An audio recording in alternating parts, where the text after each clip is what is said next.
Datuk fikir peluang Datuk untuk buat duit lumayan di luar negara.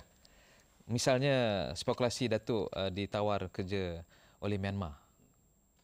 Ya, dah tentu saya boleh memilih untuk ke mana-mana dengan gaji yang lebih lumayan, seperti mana Rizal cakapkan tadi.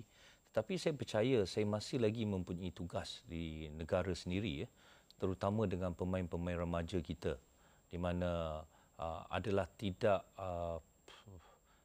fair ataupun tidak fair untuk saya meninggalkan mereka pada separuh jalan, di mana pemain-pemain seperti Gary, Fandi Osman masih lagi bersama saya, Sarvindran, di mana mereka inginkan banyak lagi pendedahan.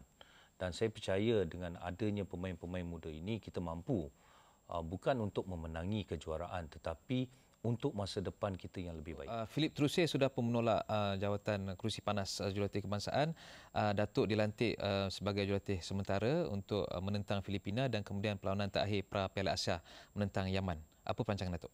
Ya, pertama saya akan mengumpulkan pemain yang saya lihat menyinar ataupun menunjukkan prestasi yang baik dalam liga kita.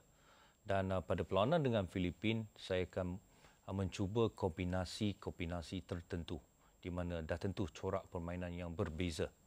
Dan daripada situ saya akan memutuskan untuk membawa hanya 20 pemain, di mana sebelum ini kita selalu membawa 23 pemain, di mana saya percaya hanya satu perlawanan 20 pemain mencukupi untuk kita ketengahkan dengan perlawanan dengan Yemen nanti. Datuk pernah ada pertikaman lidah dengan bekas jurulatih kebangsaan Datuk K. Rajagopal. Kenapa?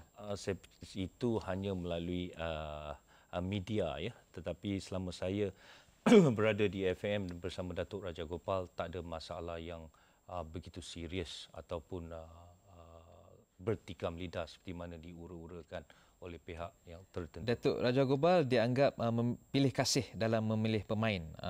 Bagaimana pula falsafah Datuk? Adakah memilih pemain berdasarkan prestasi semasa?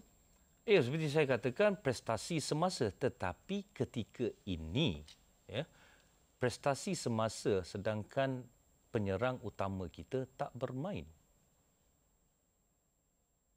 Ini menyulitkan keadaan. Adakah saya perlu mengenepikan beliau ataupun membawa beliau bersama pasukan negara? Itu dilemanya. Bernaung di bawah Claude Luhua, Alan West, Ron Smith.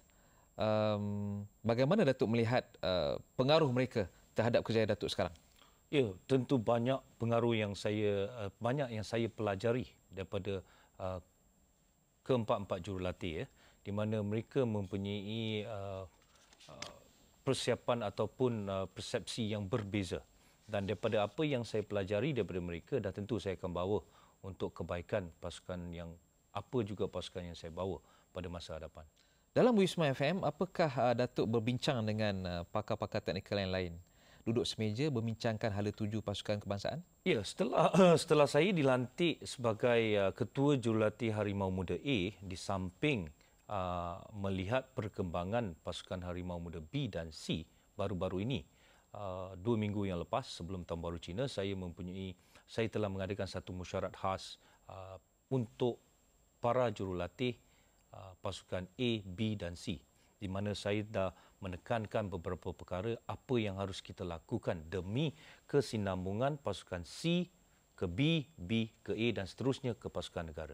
Jadi kita telah mendapatkan satu struktur yang lebih baik, dan struktur ini hanya akan boleh kita lakukan pada penghujung tahun ini, di mana pada awal tahun ini kita tidak mempunyai banyak masa dan banyak perkara yang tak dapat diselesaikan, di mana liga hampir bermula.